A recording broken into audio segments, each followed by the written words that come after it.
Les crachats du matin. Les crachats du matin. On se voit le visage, on sort, les choses marchent, on prospère, on est bien, on a mal d'argent. Faites attention. Je vous ai déjà dit les choses dans lesquelles vous vous versez ici dans les réseaux sociaux sans connaître l'histoire de la chose. La problématique de fond aujourd'hui, c'est que vous êtes à la recherche de la facilité. Vous n'aimez pas la chose avec la moindre interdit, avec les moindres conditions, avec la moindre limite. Tout ce qui est abondance, charme, richesse, vous versez. Et demain, les conséquences de ça s'entassent gros comme ça. Et quand ça commence à vous ramasser, ramasser vos enfants, ramasser vos familles, ramasser vos bénédictions, ramasser vos étoiles, vous commencez à vous plaindre et accuser les gens sur vous alors que vous êtes vous-même en partie responsable de vos malheurs. À partir de quel moment est-ce que le crachat devient donc une bénédiction sur un être humain? Sachez donc ceci.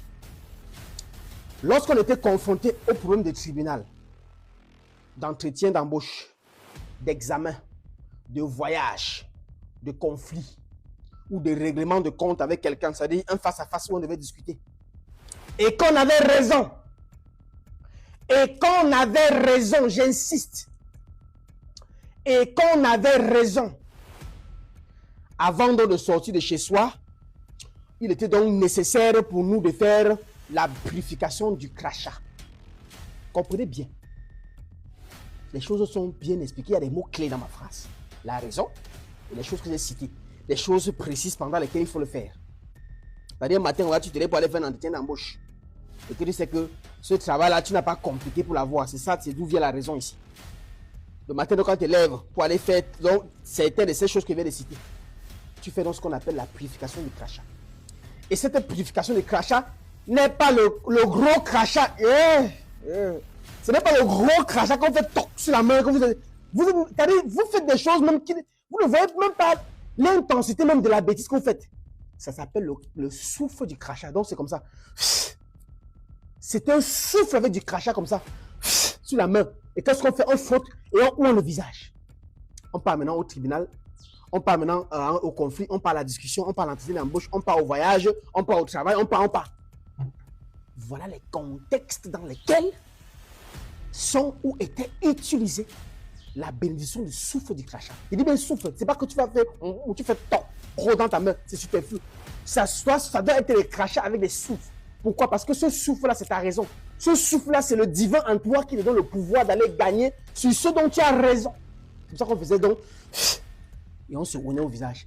Parfois maintenant, pour accompagner la chose, parfois on mâchait les graines de jujube. Et on soufflait avec, avant de oindre le visage avec. Parfois aussi, le parent pouvait faire ça à l'enfant. Avant qu'il n'ait composé, il t'appelle, il baisse ici comme ça sur toi, il baisse, il fait. Il prend ta paume de main, il fait. Il te dit, va composer. Comprenez le son. C'est différent du tof que vous êtes en train de faire pendant les réseaux sociaux. Donc, ce que vous êtes en train de faire là, chaque jour que vous portez, vous levez le matin, grosse crachat sur vous-même, vous ouvrez avec là. Voici ce qui vous attend. Ça va dans votre système spirituel. Ça accumule vos abondances. Que vous deviez avoir ça dans une période déterminée selon les circonstances auxquelles vous devrez être confronté. Ça accumule ça, ça tape sur votre fond, poum.